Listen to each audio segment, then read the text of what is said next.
Good morning, class 12th. Now today we'll discuss about the economic environment in India after 1947, but before 1991. Actually, after 1947, Indian government had a very big challenge of the sustainable development of the country. So, 5-year economic planning was opted for this. As per the economic planning, the government gave lead role to the public sector for infrastructure industries. Infrastructure industries जैसे bridges, dams, roads, telecommunication, railway, water supply, sanitation, airports, water ports, etc. So, Indian government kept all these sectors reserved for public sector, and private sector also was given the responsibility of developing consumer goods industry. Consumer goods यानी कि जिसका कि direct consumption होता है consumers के द्वारा. At the same time, the government imposed several restrictions, regulations and controls on the working of private sector enterprises. India's experience with economic planning has delivered mixed result. ऐसा नहीं था कि 5-year planning ने सारी problems solve कर दी. 1991 की जो economic crisis था वो सबसे ज़्यादा सीरियस क्राइसिस में से एक माना जाता है, और उसी ने जो था LPG, लिबरलाइजेशन, प्राइवेटाइजेशन और ग्लोबलाइजेशन, उसकी फाउंडेशन स्टोन वहीं से ही रखी गई थी. बिकॉज 1991 से पहले इंडिया बहुत ही बुरे दौर से गुजर रहा था. जैसे उसके जो गवर्नमेंट डेफिसिट थे बहुत ज़्यादा हाई थे. ओके, और बम्पर क्रॉप होने के बावजूद भी उनमें उनकी प्राइसेस कंटिन्यूसली बढ़ रही थी. इंडियन रुपी की वैल्यू कंटिन्यूसली डिक्रीज हो रही थी. इंडिया ने अपना बहुत सारा जो सोना था वो बैंक ऑफ इंग्लैंड के पास में वो गिरवी रखा था. बहुत सारे रीजंस थे.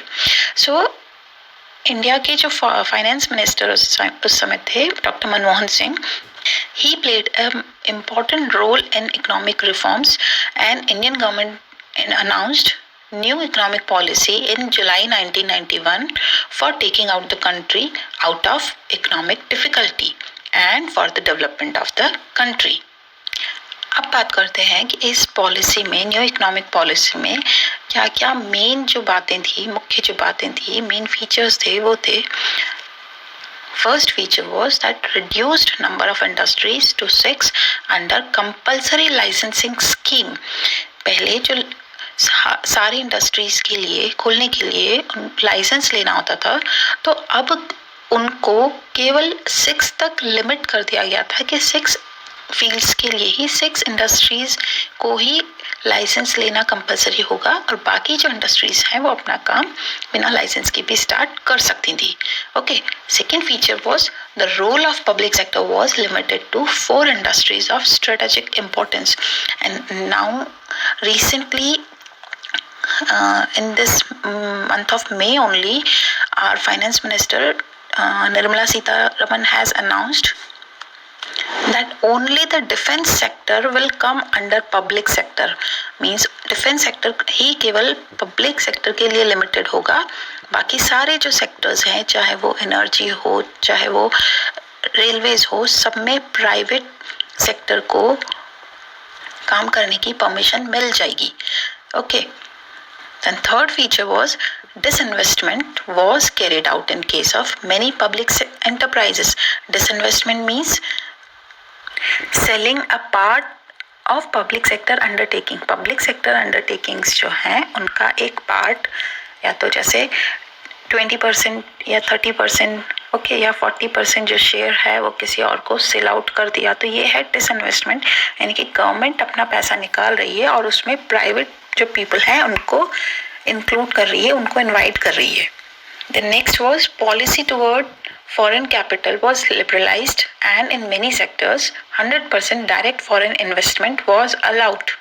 Direct foreign investment को short form में FDI भी बोलते हैं.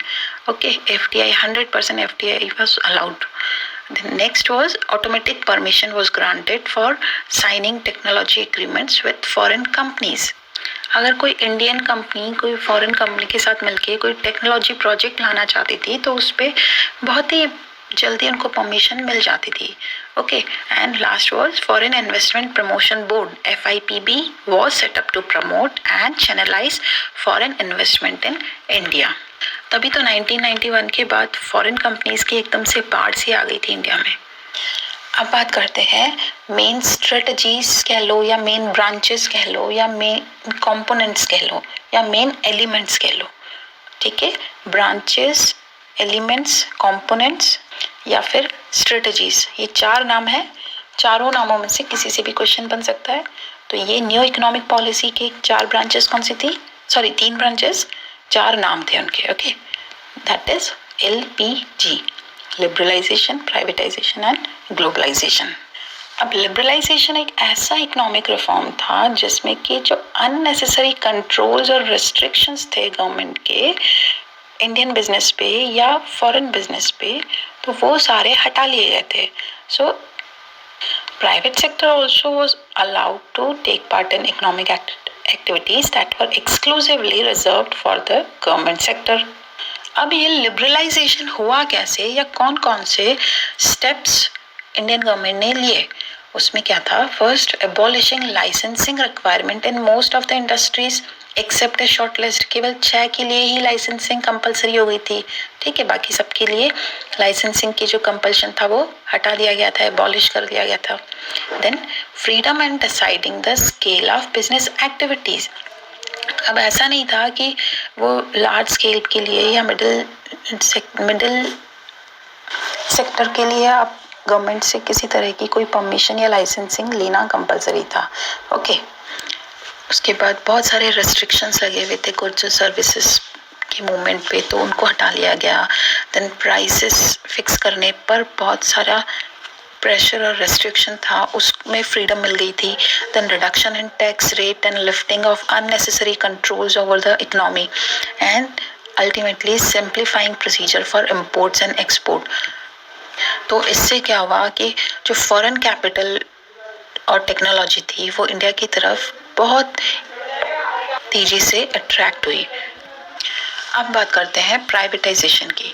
तो प्राइवेटाइजेशन में प्राइवेट सेक्टर को बहुत ज़्यादा इम्पोर्टेंट रोल दिया गया था और धीरे धीरे पब्लिक सेक्टर के रोल को कम कर लिया गया. और इसी के अंडर सबसे पहला स्टेप तो डिसइन्वेस्टमेंट था. ठीक है, और जो सिक यूनिट्स थी, सिक एंटरप्राइजेस थी, वो BIFR, board of industrial and financial reconstruction, उन्हें ट्रांसफ़र कर दिया गया था. तो बोर्ड जो था उनके लिए नेसेसरी स्टेप्स लेकर जो वो कंटिन्यूसली लॉस मेकिंग एंटरप्राइजेस थी और सिक एंटरप्राइजेस थी, उससे उनको प्रॉफिटेबल एंटरप्राइजेस में कन्वर्ट कर देता था. ओके, अच्छा, डिसइन्वेस्टमेंट में एक बात और थी. अगर वो डिसइन्वेस्टमेंट में सपोज गवर्नमेंट ने अपना जो सेक्टर है वो 50% से ज़्यादा या 51% जितना वो उन्होंने सेल आउट कर दिया है. अब 51% शेयर अगर किसी और सेक्टर के पास है, गवर्नमेंट सेक्टर के पास नहीं है, तो जिसके पास है वो उसका ओनर होगा. ठीक है ना, तो उसको फिर प्राइवेट सेक्टर माना गया, उसको फिर गवर्नमेंट सेक्टर नहीं माना गया, जिसके कि 51% शेयर प्राइवेट सेक्टर के पास थे. Okay, and now let us talk about globalisation. It means the integration of various economies of the world leading towards the emergence of a cohesive global economy. Cohesive means well integrated economy. यानी कि अब जो goods and services का flow था वो केवल एक country की इकोनॉमी में ही वो फ्लो नहीं होता था, वो बहुत सारी कंट्रीज की इकोनॉमी के बीच में वो इजीली और विदाउट एनी रिस्ट्रिक्शन फ्लो होने लग गया. Till 1991, the government of India had followed a policy of strictly regulating imports in value and volume terms. Value मतलब in rupees and volume means in quantity terms. तो दोनों तरह से Indian government ने बहुत स्ट्रिक्ट पॉलिसी जो opt की हुई थी और These regulations were with respect to licensing of imports, tariff restrictions, tariff means duty या tax, and quantitative restrictions, मतलब इतनी पर्टिकुलर क्वांटिटी से ज़्यादा का इम्पोर्ट नहीं किया जा सकता था. Okay, but now after globalization, a true global economy implies a boundary-less world. World के दो या दो से ज़्यादा कंट्रीज के बीच में कोई बाउंड्री नहीं है. उनकी इकोनॉमी में इजीली गुड्स एंड सर्विसेज का मूवमेंट्स हो सकता था. सो whereas free flow of goods and services across nations, then केवल गुड्स और सर्विसेज का ही नहीं, free flow of capital across nation, then free flow of information and technology, then free movement of people across border. यानी कि यहाँ पे जो प्रोडक्शन के सारे जितने भी फैक्टर्स हैं, 6 M's ऑफ प्रोडक्शन, ठीक है, उन सब के बीच में फ्री फ्लो होने लग गया. वहाँ पे कहीं किसी भी तरह की रोक टोक नहीं थी.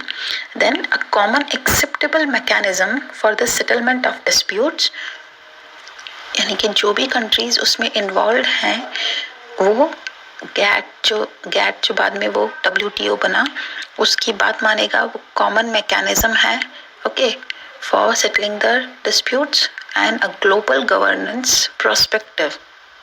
Global governance means political cooperation would be there among nations.